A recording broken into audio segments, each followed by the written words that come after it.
All right. Good evening, everybody. Once again, I just wanted to welcome you to our Infinite Talk virtual. This is our virtual version of Infinite Talk Live. And thanks for joining us here tonight.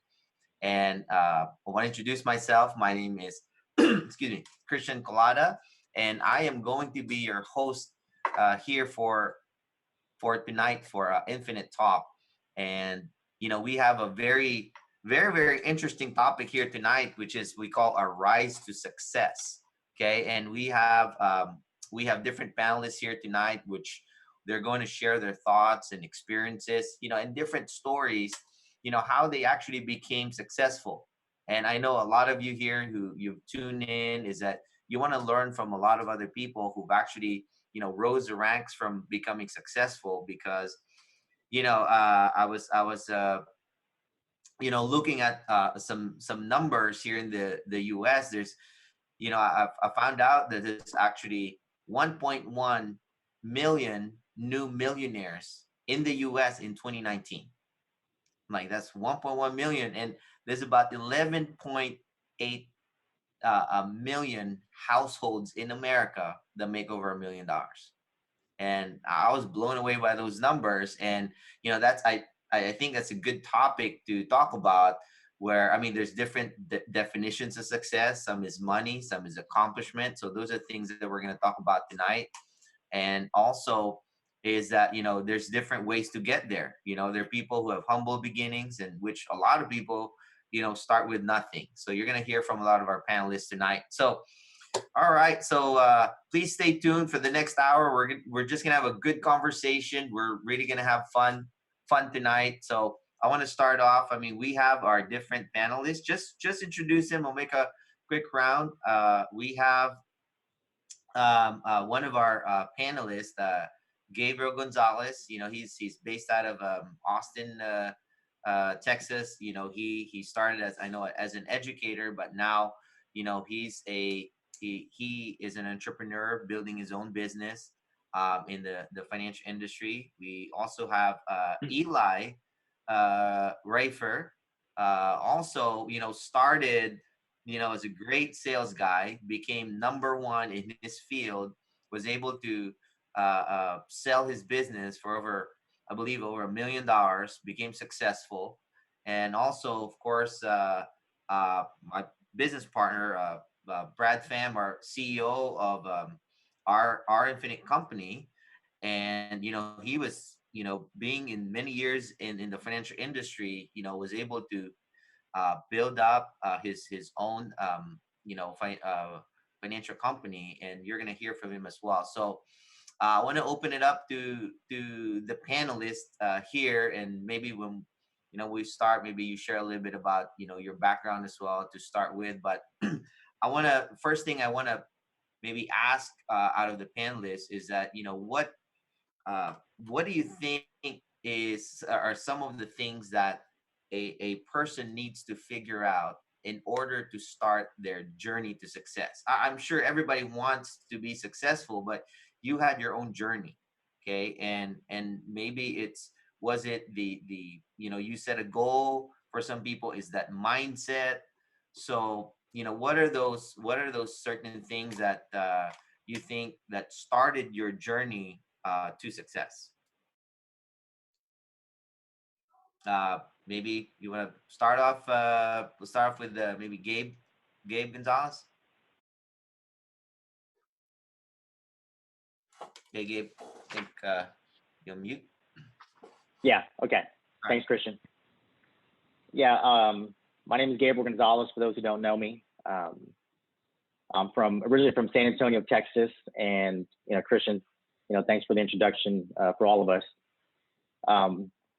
When it comes to where I started from, when I think about my success and my path that's continuing, I really just think back when I was young and being raised by my grandparents and my mother and my aunt and uncle.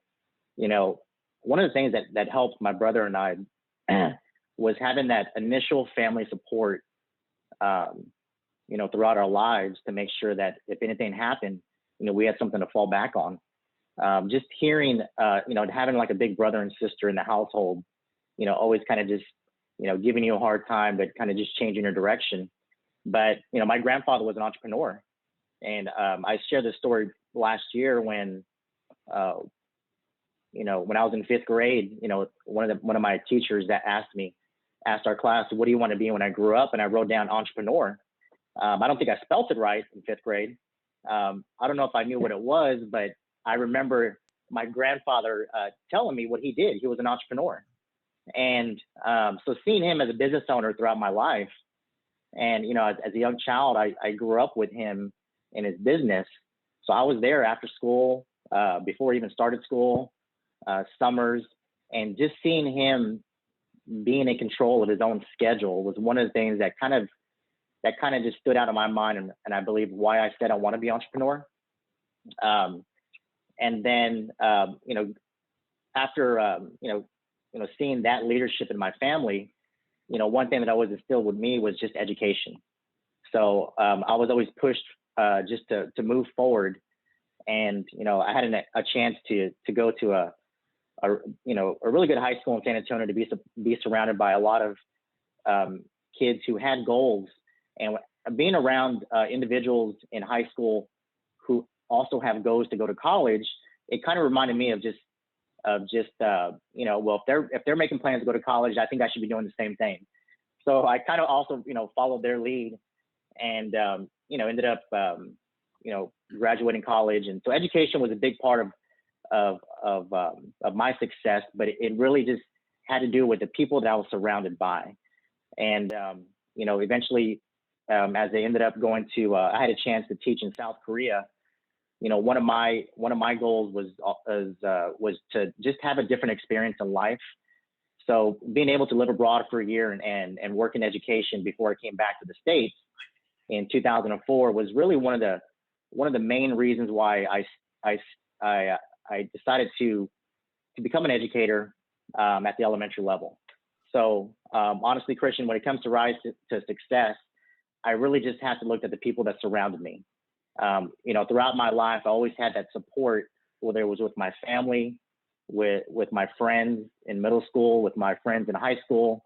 They were always there. But, as life, we all go through challenges. And let me tell you, I went through a lot of challenges throughout my life, especially in, high school and college. But my family was always there to support me. And that was one of the main reasons that helped me succeed and, be where I'm at right now, was just because I was able to create that relationship and keep that communication with my family throughout my life. So I really what it really comes down to is, building those relationships, making sure you stay connected in those relationships. And whenever something, an obstacle came in my life, I could always look over my shoulder, and whether it was a friend or whether it was a family member, they were always there to support me. So it really came down to building relationships and having that support. So that was one of the things that kind of just helped me become successful and helped me be where I'm at today. So, thank you for letting me share that experience, Christian. Well, that's good, Gabe. That's good to know that you had that support system. But for some people's journey to success, there was no support system. I mean, any one of you, the panelists, like, maybe you didn't have that support system. I mean, there are people who get into business and their family don't support them.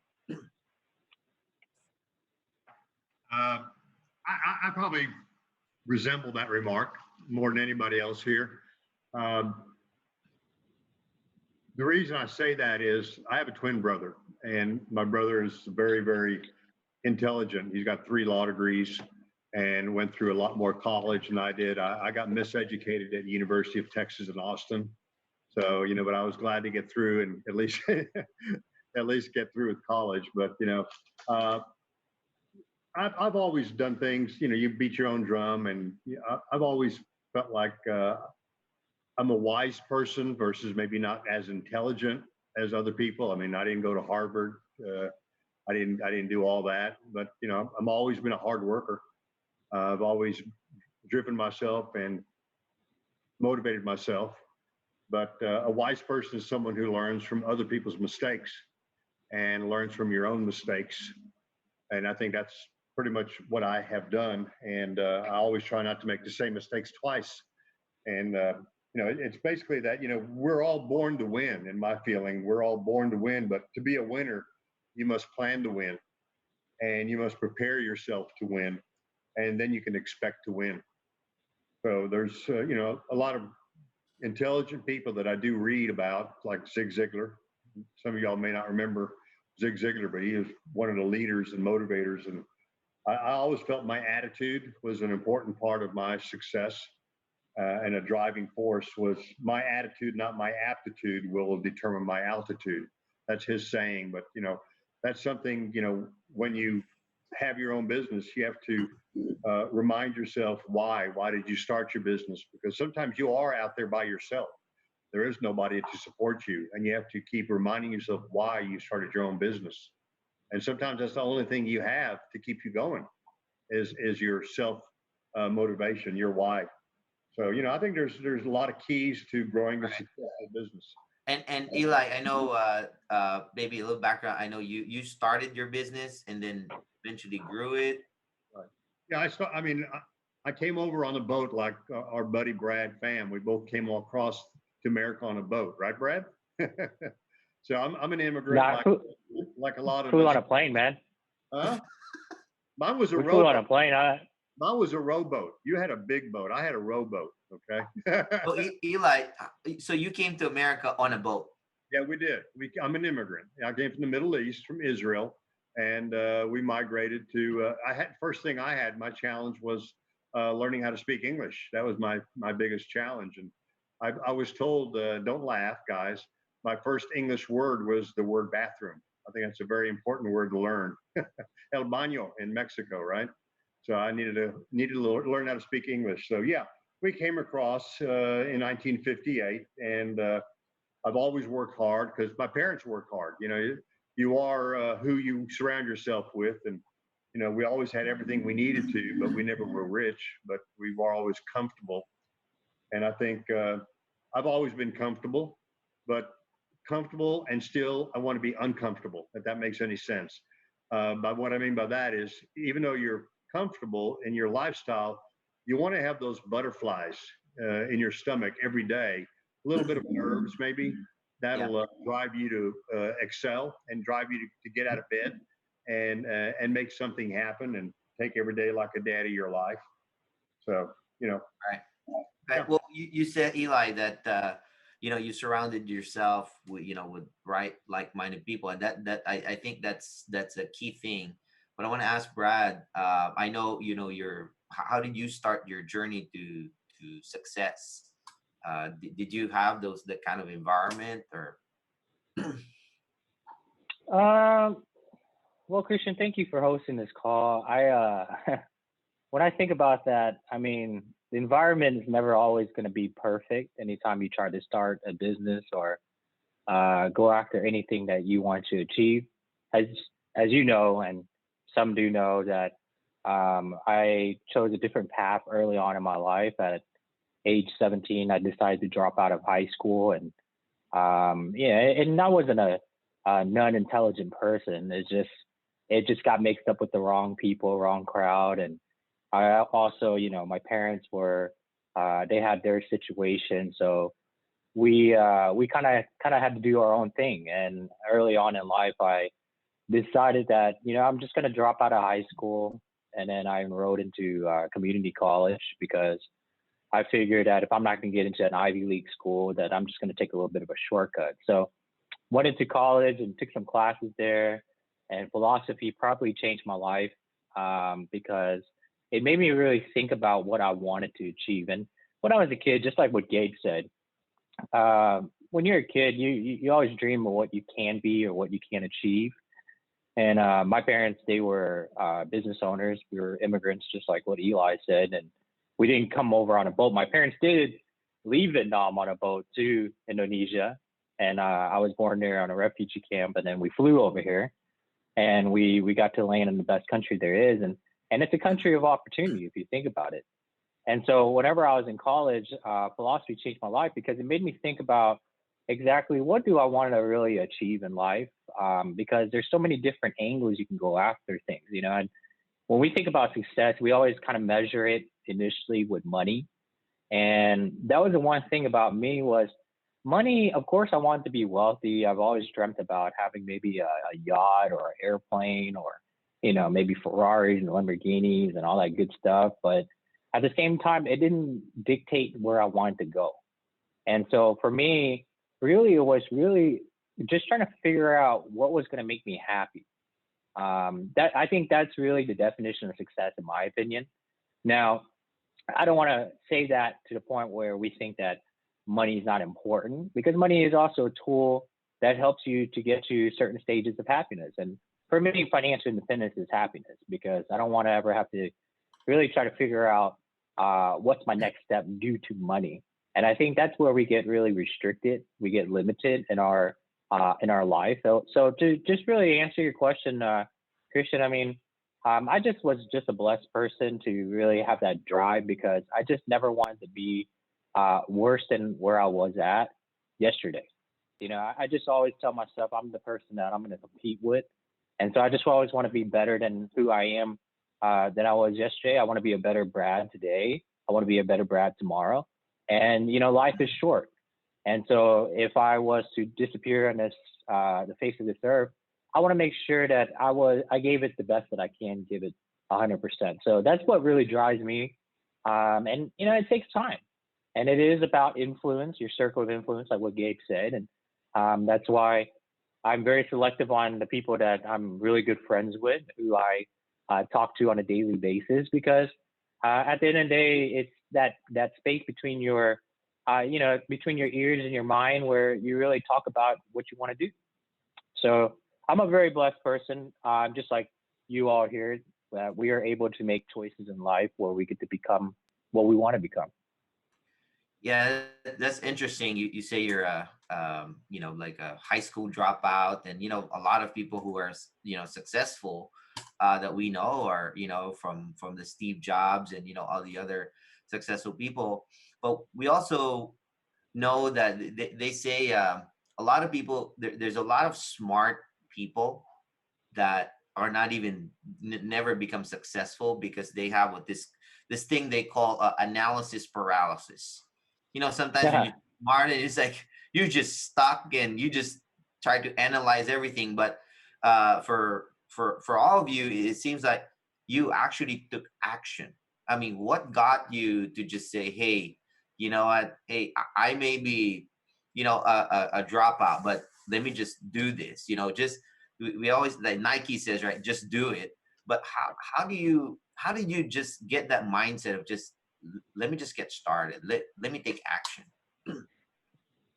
Well, I guess I'll start off on that one. I mean, I think, yeah, you're right. There, you know, everybody is smart in their own ways, and sometimes we're a little bit too smart for ourselves. And I'm in the same boat with everybody else, where I could be a little bit too smart for myself on certain things, and it creates inaction.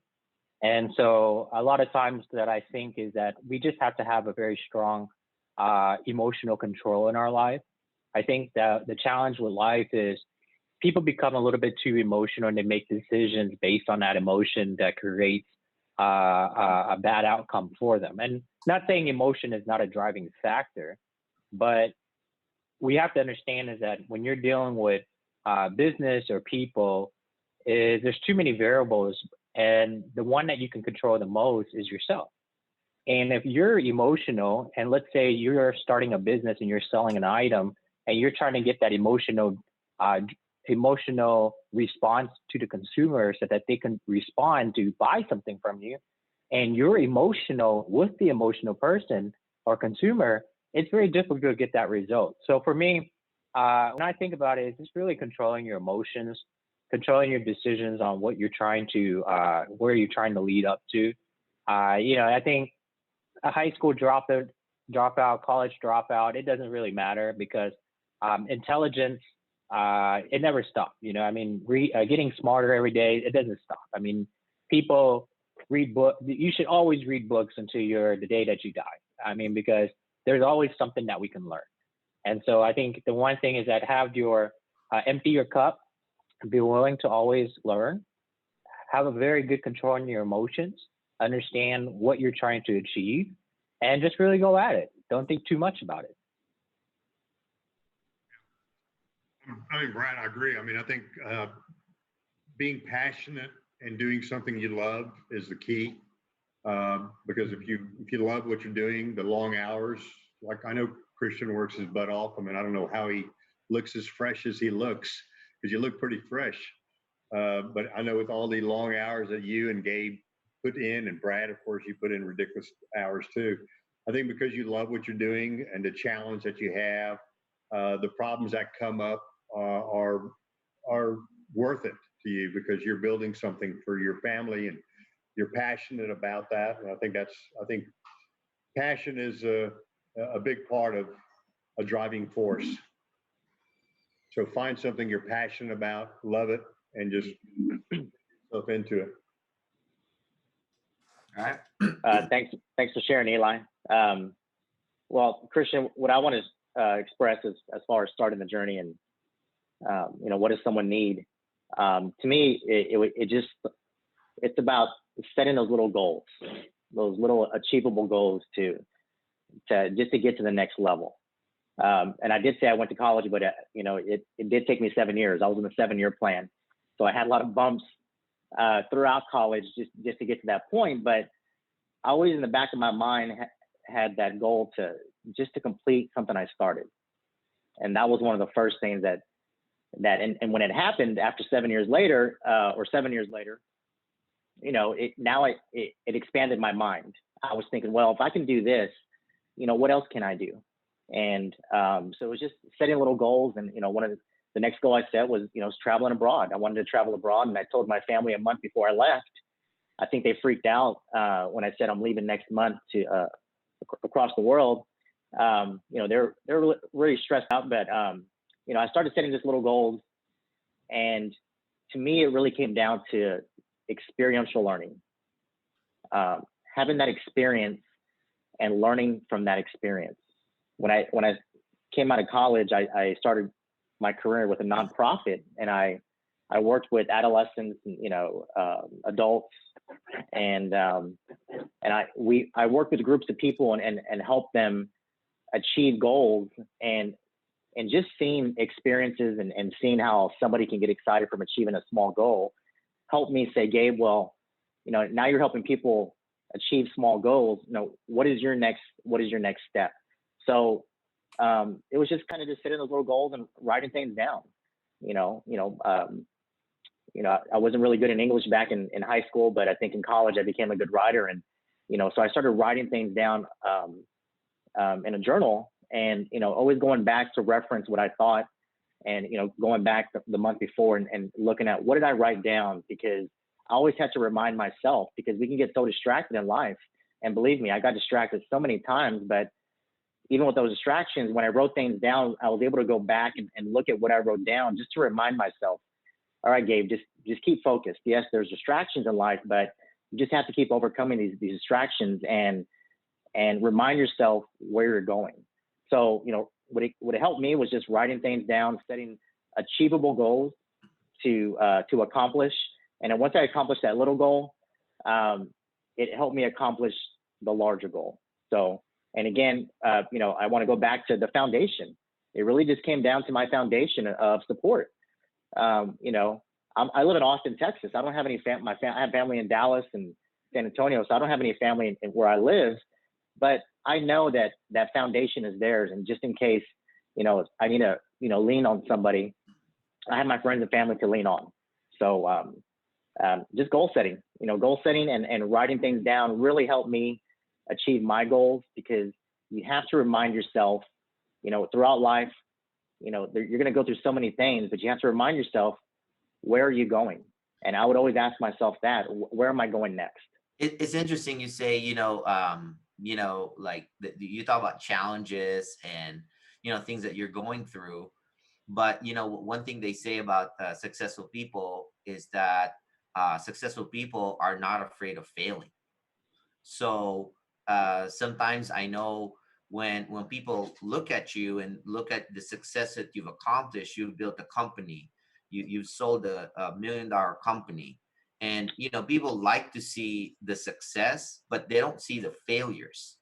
So, but I mean, I know as a business owner, failures are so important in business because you learn from them. So maybe can you share maybe some of the biggest failures that you thought was important for you that actually led you to your success right now? Let me just interject. I mean, we had a turning point when I owned my company, which I had for about 25 years, and I was a service provider to all of you guys, plus a lot more in the Metroplex, providing paramedical services. We had a big turning point that none of my agents knew about. I wouldn't tell them. It wasn't necessary. But I surrounded myself with some really quality people. I think a good team that you surround yourself with is more important than anything else if you don't have a good team. But what happened was my computer crashed, okay? And everything I had was on my computer, and my server crashed. So all my drives, we spent a good chunk of money pulling our drives out, shipping it red line, which is next morning delivery to some company in New York that guaranteed that they could retrieve the record. Well, what's on that record?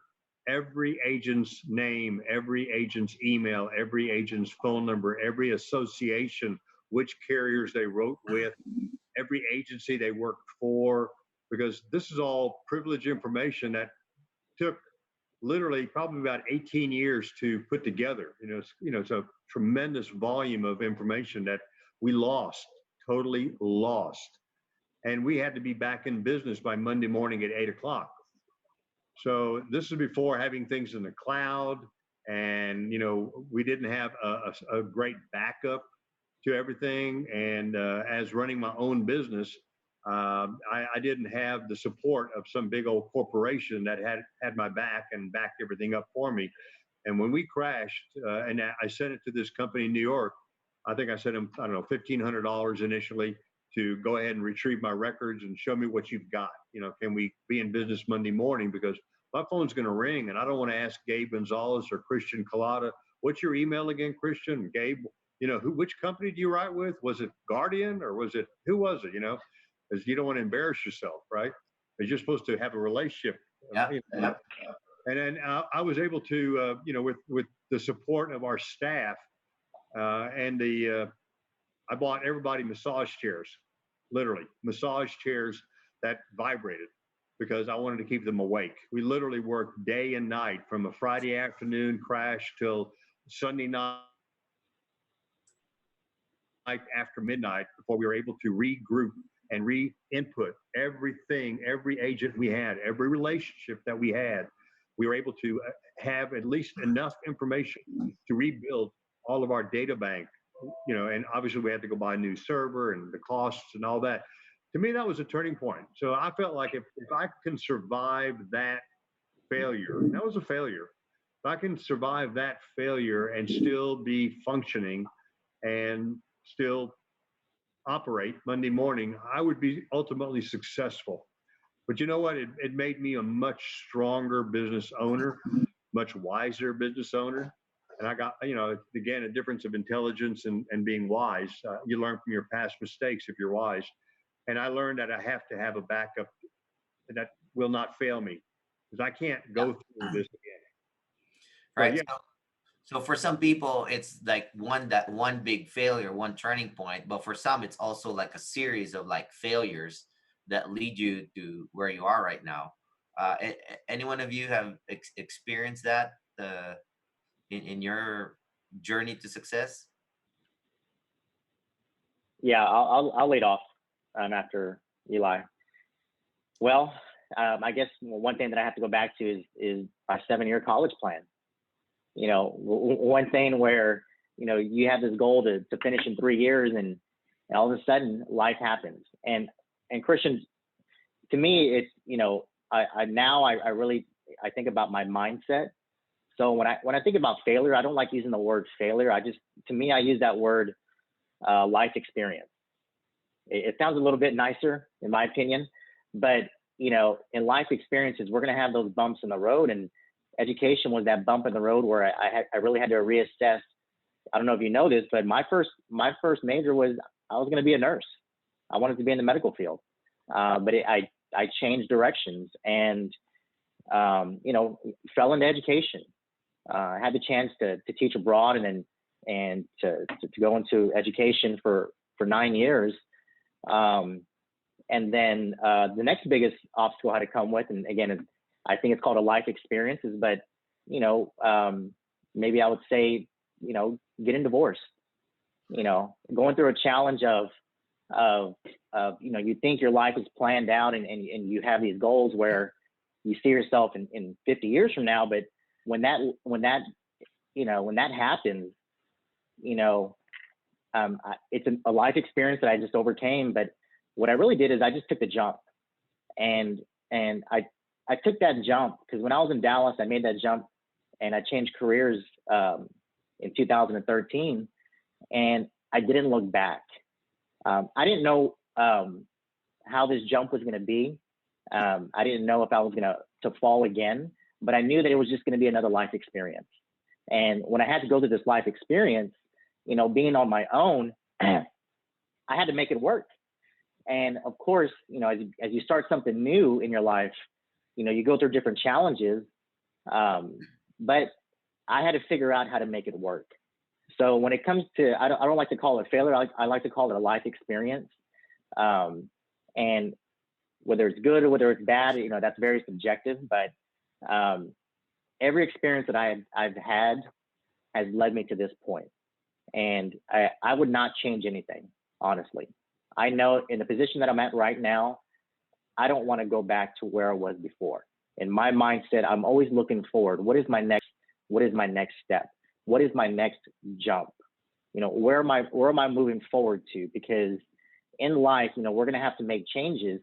And when you make changes, they happen quickly. And I just want to let everybody know you have to be prepared. Whether you like it or not, you have to be prepared to face that life experience, but stay positive. One thing, it's in your mindset, stay positive, because that's what helped me be here at this point. I had to stay positive. No matter what other people said, in my mind, I had to keep my mindset moving forward. So it was really just about mindset and just, always looking forward and not looking back. So. Man, I couldn't imagine like you being a nurse. So I'm glad that things turned around the way they turned out the way they did. But I guess those life experiences change your course, and I can tell like of course like I'm sure like Brad building a big business and getting to where he's at right now. I mean, I'm sure he's had his fair share of many challenges. Well, yeah, I mean, Christian, if we want to get a can of Morton salt and just pour it all over our wounds today, we can definitely do that and let it burn a little bit.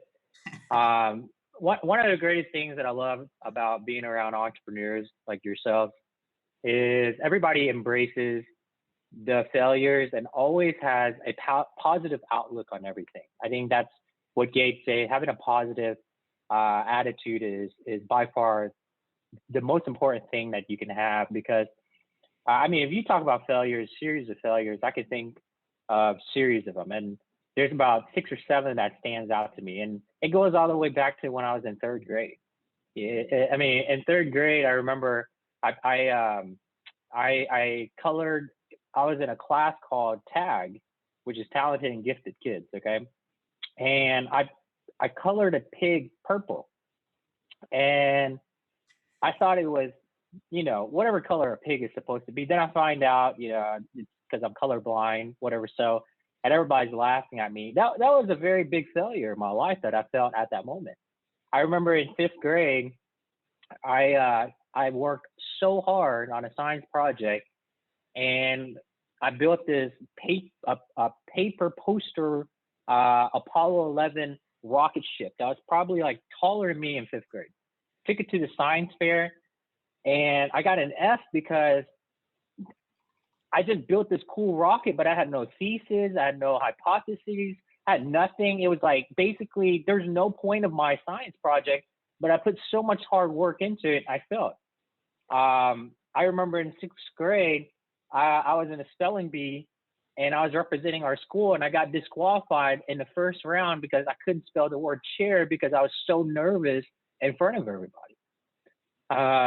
Then you go into a little bit later in life, just like I shared with you, that I dropped out of high school. I remember when I dropped out, I told my mom, I sat down with her at my aunt's place, and I told her that I wasn't going to be finishing high school, and she just started bawling and crying.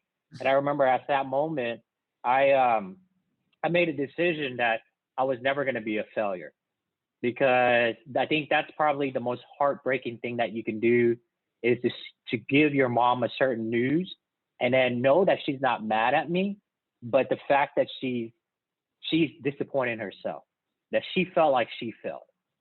And I think one of the human nature, one of the things that we hate to do is to fail other people.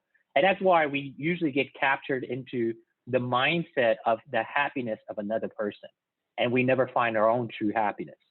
But for me, what I broke through was I wanted my mom to be happy, but I still wanted to be happy too. But I didn't want to, and my happiness meant that I won't fail her. And I remember in 2011, whatever, my business took a different turn. And I remember sleeping in my car, going to a gym that I had a membership to, taking showers there because I had no place to live. And I put everything I can on the line to get into opening a business again and getting an office. And I never looked back. And I thought that, you know what, everything was going to be smooth sailing. And all of a sudden, 2018, I left a company that I enjoyed and loved, but there was so much politics that were in place. They didn't go the way that I wanted to go. And it's funny how when you don't do things that the majority wants you to do, you become the bad guy. And so I knew the true happiness was that I had to be completely 100% independent, which led to the great company that we have today. And the future that we're going to have is amazing, because at the end of the day, what I've come to realize, just like you said, is really failure is really not a word that should define us, because at the end of the day, we have to really ask ourselves, what is our ultimate goal? And my ultimate goal is going to be long before, even after I pass away. My decision is to leave a legacy for my 10 generations down, if I'm able to have that, great grandkids or something. And what that means is that when you have an ultimate goal, you can't allow failures to be in the whole scope. Those are just minor setbacks. They're supposed to be life experiences, just like Gabriel said. And that's why for me, I think people really beat themselves up a little bit too much, and they forget that they're going to live another 10, 20, 50, 100 years. And you're supposed to make mistakes. You're supposed to fail. That's if you're human, you're designed to fail. And that's what I think people have a hard time embracing. That's why for me, I can just kind of laugh at it whenever somebody thinks that I failed. I just laugh at it, and I don't ever let people use my past to dictate my future, because at the end of the day, you can control your future. And I think that's where they fail, is they forget that they can control their future and other people don't control their future. So I just wanted to share that. Yeah, I mean, series of events, we have plenty of those, lots of those. Yeah. Right. And it's interesting. What's so common about successful and wealthy people is that, you talk about legacy. It's something that success is something that's not just right now, it's like beyond you.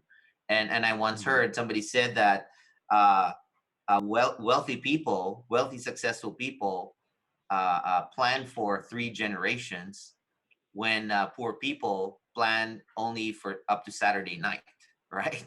So successful people, I see that this is something common I hear amongst you guys, that you're always thinking of the future. And I know my personal belief in success is that success is actually it's not just a destination, it's an actual journey that you go through.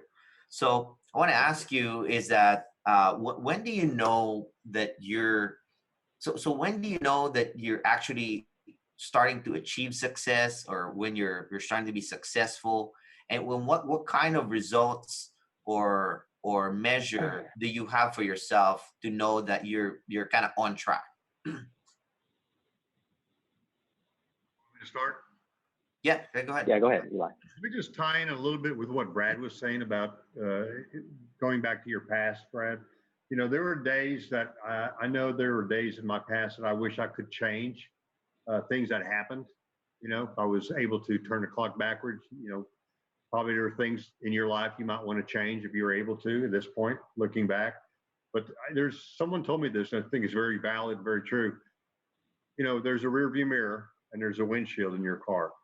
There's an analogy. The rear view mirror is very, very small, while the windshield is very, very big, right? Why is that? I think it really hits home. It's really more important for us to realize that the rear view mirror is so much smaller because it's more important to know where you're heading, where you're going, than where you've been. So I never look back.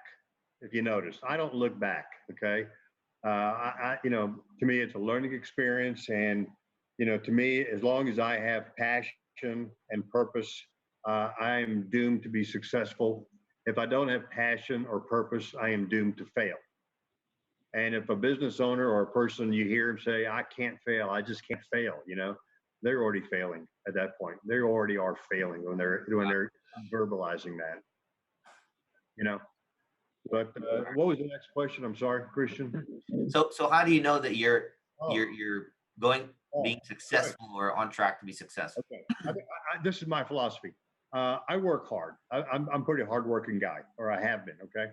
But I also found that you don't have to work yourself to the bone. Sometimes it's good to treat yourself to maybe a vacation. Why? Not for the typical answers. I want to recharge my batteries and adjust my attitude. That's typical BS. Okay. I want to know if I am successful and if I leave my business for a week and not work it for a week and take off. I want to see if the business can survive without me. Does that make sense to y'all? Because otherwise, you're not really going to be successful. If your business can't survive without you, you're out of sync, you're out of line. Okay, so to me, to be successful, you know, like I said before, you know, I want to be comfortable. I want to have what I want to have, but I still want to be uncomfortable. I still want to have some butterflies, something that's going to make me get up and drive me to do something that I haven't done maybe. I want to be able to change a client's life. I want to be helpful to somebody. I want to change. I feel like I'm successful if people call me or my phone rings and it's a referral. It's a business that I didn't know about that they found me because of my reputation. You know, those things are important to me. Where someone's helping me market myself. It's important, I think, to have a strong brand, for you to brand yourself, that people want to do business with you, and winners will join another winner, and winner will jump on your bandwagon because of what they heard about you. So you're successful if your business is growing.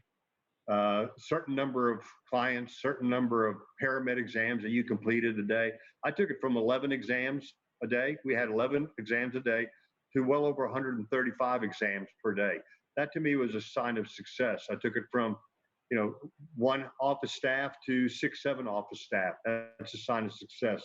You know, my cash flow increased. That to me is a sign. You know, KPIs. Christian, you and I were talking about KPI the other day. You know, key things that you want to look at of your indicators, key indicators. So you know, you have to run a profitable business. To me, growing just to get big is not the key. Growing to be more profitable is the key. I want to grow, but I want to be profitable. If I'm growing just to grow to be busy, Yeah, busy work does not make me money just because I'm busier. I want to grow and be more profitability, more steady increase of cash flow. Wow, that's man. I wish I was taking a lot of notes there, some golden nuggets there. Maybe Gabe, what do you think is for you a measure of your, your journey to success? Christian, that's a great question. When I think about success, the idea of success in my mind has changed throughout my life. I grew up playing sports, and when our team won, I related that to success. And then I had, let's just say, my 8th grade graduation, and then a high school graduation, and getting the sheet of paper or diploma, and then getting a congratulations card from a family member with money in it. And I was like, wow, this is a success. You're moving to the next level. And but after a while, that level of success, it wasn't really about me, because at the beginning, when I was growing up, success always related it to me and myself, and to achieving a certain goal. When I went into education, and traveled abroad to South Korea, the one success that I experienced was just learning a different language. But then it started transitioning into the people that I was teaching, and the kids, whether it was elementary, middle school, high school, or adults in South Korea. I was able to see the change in their level of language in English. And to me, at that moment, when I saw success, it wasn't really about me, but that transition at that point, success transitioned to what I was experiencing, to what I was seeing. And I was actually seeing somebody else achieve a certain goal. Then when I went into education in Garland, Texas, I really transitioned and kept that success. And I saw it with the growth of my students, as they grew up year after year. And I saw that learning process, and that kid, from 5 years old to 11 years old change.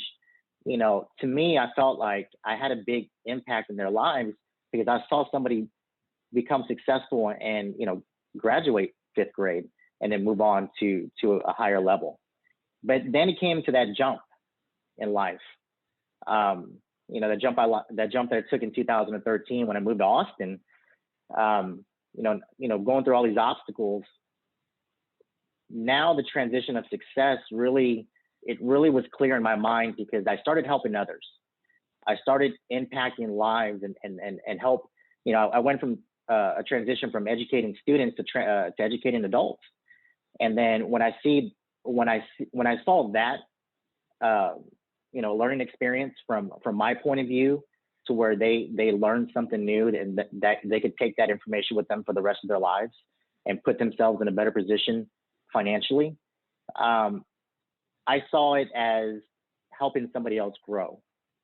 Now, when I joined OIC in 2019,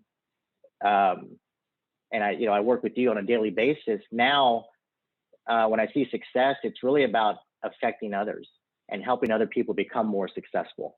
And that's where, it started for me, but throughout my life, it's changed to where when I see success, it's not about me anymore. It's about the people the people's lives that I can change. And if I can change lives, whether it's the people that I'm surrounded with on a daily basis, or whether it's the people that I affect through education, I feel that now that's the level of success. But I'm not going to stop. So, as I help other people and affect their lives, I'm going to continue learning what success is. It hasn't stopped. So I'm still waiting. I'm still eager to find out, in 5 years, what is my idea of success? I don't know what it is yet. But success for me has constantly been changing. And I actually like the way it's been changing, because it went from my success to other people's success. But I'm excited about the future, because I know that as we help people grow and help people become more successful, I know that level of that idea of success is going to change as well in the future. Right. You're right. I love what you said about it's constantly changing. And I know for Brad, running a big company, you have a lot of people who look at you, your success, and I mean, what do you tell people when, how do you know that you're actually, successful, you're on track? Well, Christian, it kind of comes back to that whole, what is success? For some people, success is they drive a nicer car. Maybe they have a Ferrari or a Lamborghini, or, they have a new watch on their hand or their wrist. Maybe they have a bigger home. For some, success might be to not have to worry about their kids' college education fund, or maybe possibly just to be financially independent, or just to pay off all their debt. For me, I think there's a country called Bhutan. In America, we measure technically the success of the country based on the GDP, right? And in Bhutan, what they do is they have this thing called GNH, which is basically the gross national happiness. And that's what they measure. Is they want to know is, are the citizens of that country happy? And I think if you listen to what Gabe and Eli talked about, is they talked about making an impact, changing people's lives, being passionate about what you do. And when I think about it is, what if you were truly successful in your world where it's just money, that's all that matters, and that's what made you happy? Because there's sometimes people that say, oh, those guys who make a lot of money, they're truly not happy. But there are some who make a lot of money and they're truly happy and they don't care for anybody else. And that's the thing, is that at the end of the day, is that I think is that if you can measure the amount of happiness, and if that means you want to make, or you want to create happiness for others on top of your own happiness, or just maybe it's just yourself, it really just, it just depends. I think it really just depends. And so for me, when I got to a point, when I was young, I remember one of my goals was to get a motorcycle. And I bought a motorcycle, I crashed it. I put a lot of money into it, bought some new tires, nice exhaust system. It was so great, man. I felt like I was on top of the world, going down the highway, 130, 140, 150 miles per hour, and just living life on the edge. And I remember that month I made like 20, 30 grand. I'm 20 years old, and it was fun at the time. And to me, at that moment, success was that, having a Rolex around my wrist, driving a nice car. Today, I think if you have money, you don't need to talk about it. You don't need to really flaunt it, and that's where my misconception was when I was younger. Today, I mean, I can buy a Rolex, I could buy any watch I want, expensive, drive a nice car, lots of cars. One of my cars that I loved when I was growing up was an Escalade, and that's what I drive today. And an Escalade, to some people, it's a great car. To some, it's just another SUV. It's like, why don't you get a Rolls Royce, or a Bentley SUV or something, or something even more? That's where it comes down to, what is it success to you? And for me, I've hit most of those key points, or those key indicators, since you talked about KPIs, right? I've hit some key indicators where I've been able to measure my success, where I felt like, okay, it's not too bad. But my biggest thing, man, is just like I said a little bit earlier, I don't want to ever be pushed into a corner because of money. I remember a few years back, before we started the company, I was getting positioned into a corner, and it was going against my principles. And they basically told me that you're making X amount of dollars, just be quiet about it. You'll be all right. And you're a young guy. And for me, that wasn't the number one thing. The number one thing was, I just want to make sure that my principles of what my foundation is I don't really jeopardize it. And, I'm a flexible person, but at the same time, I still have my core principles. And if money is going to ruin that, I choose no money, because success to me is happiness, and happiness doesn't necessarily mean money. But again, like I said earlier, is money is a tool, and it helps you get to where you're trying to get to. My ultimate goal is to leave a legacy and to impact people's lives. And to impact people's lives, just like a nonprofit organization or, some humanitarian organization that's out there, it requires money to get to where you're trying to get to. And so I understand if I could live in a perfect world, we would have GDP and we would have GNH both at the same time. That'd be the most amazing thing. And so for me, I think those are those key indicators that really lead me to understand if I'm doing all right, if people around me are happy, and I'm always trying to make sure people are. At the same time, I'm also making sure my happiness is there too, because it's got to both go up. So that's kind of where I'm at, Christian. Wow, it's amazing when you hear, successful people really talk about success from a much higher level of thinking. And I think that this is, by far, I love this segment of Infinite Talk. I think this is one of the best segments of Infinite Talk. Hey, we've got about 2 minutes here. Anybody want to share something, with our viewers here tonight? Maybe 30 seconds or a minute. Like, what would you want to share for people who want to be successful? What would you say? Go for it. If you want to be successful, I think it's important that you go for it. Do it now, not too late. Don't wait. There's no reason to wait. There are, like you said earlier, when you started, there's so many more millionaires every year. This opportunity with COVID, I look at it as a pandemic, sure, but it's still an opportunity. We truly now are a financial technology company, not just in talk, but in actions. And actions always speak louder than words. Here we are in a virtual Zoom meeting with the CEO of the company and, all these leaders. So yeah, go for it. To me, we're a successful business. Why do I think OIC is a successful business? Because there's a buzz. You have a successful business when there's a buzz. I can tell you, Brad and Christian and Gabe, our staff, our people in your office, Brad, are excited and pumped up and glad to be there. That is a sign of success, where they can't wait to go back into the office. Am I right or wrong? They can't wait to go back into the office. So there's a business here that has a buzz going around it because we care about them and they care about us. And like when I had my company, my examiners, I had over 128 examiners. They were my wives, and I took care of them and they took care of me. And I think that's what we built here. We're trying to develop and grow a culture, and we're trying to grow that buzz. So keep buzzing, Brad. That's right. What about you, Gabe? Well, to me, it's like Brad said earlier. He says, failure is part of life. It's going to happen. You just whatever the life experience that you go through that's not good.